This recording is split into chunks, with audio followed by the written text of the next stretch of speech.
আসসালামু আলাইকুম। আপনারা সবাই কেমন আছেন? আশা করি ভালো আছেন।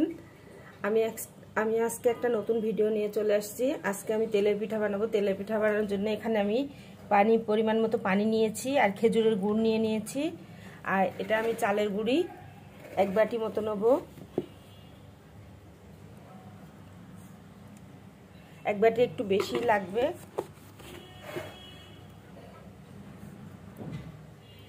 আর সাথে এই যে দেশি গমের আটা, ভাঙানো গমের আটাটা কিছুটা নেব। আর এর ভিতরে একটু লবণ দিয়ে নিয়েছি আর খেজুরের গুড় নিয়ে নিয়েছি। এবার আমি আটাটা ভালোভাবে মাখিয়ে নেব। এইভাবে মাখানো হয়েছে, এখনো আর একটু পাতলা করতে হবে। ভালোভাবে মাখিয়ে নিয়ে 1 ঘন্টা রেখে দেবো রেস্টে।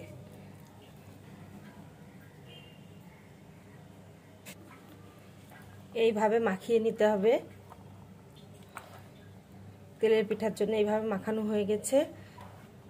কিছুক্ষণ আমি 1 ঘন্টার জন্য রেস্টে রেখে দেবো, তারপরে ভাজবো।